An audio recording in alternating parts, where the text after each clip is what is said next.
যদি এটা ওবায়দুল কাদেরের কাছে দেওয়া হয়, ওই তাল গাছ ওটা শেখ হাসিনা লাগিয়েছে, বিএনপি জামাত এটা নিয়ে ষড়যন্ত্র করছে। তাল গাছ আমাদের থাকবে, অন্তত 41 সাল পর্যন্ত থাকবে। এই তাল গাছ দেওয়া হবে না। এবার এটা যদি মনির খানের কাছে দিই, মনির খান এই কবিতাটা আবৃত্তি করো তো, কিভাবে করবে? ওই দেখা যায় তাল গাছ ওই আমাদের গা, ওইখানেতে বাস করে কানা বগিরসা অঞ্জনা রে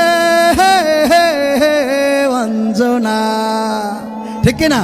এটা যদি আসিফের কাছে দেওয়া হয়, আসিফ বলবে ওই দেখা যায় তাল গাছ ওই আমাদের গা, ওইখানেতে বাস করে কানা বগিরসা প্রিয়া রে প্রিয়া, আমি কলা রোয়াই তুমি কোথায়।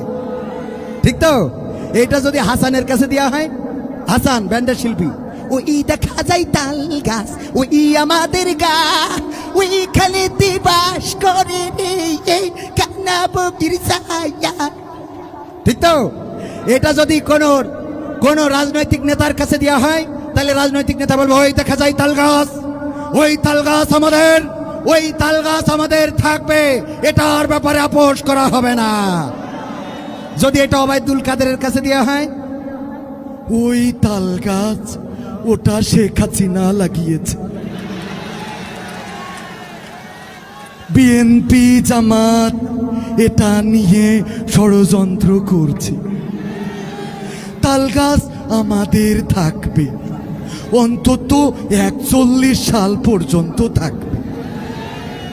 এই তাল গাছ দেওয়া হবে না। ঠিক না? এটা যদি কোনোভাবে আমাদের আমিরুল ইসলাম বেলালী হুজুরের কাছে দেওয়া হয়, বাবা ওই দেখা যায় তাল গাছ ওই আমাদের গা, ওইখানেতে বাস করে কানা বগির ছা, বলবে। আবার যদি এটা মুজিবার কমিটি শিল্পী ওর কাছে দেওয়া হয়, বলবে ওই দেখা যায় তাল গাছ ওই আমাদের গা, ওইখানেতে বাস করে কানা বগির ছা। তা তোর বাপের কি? তোর 14 গোষ্ঠীর কি? এ সুমতি ছালিয়ে তোরা তো জলে খা।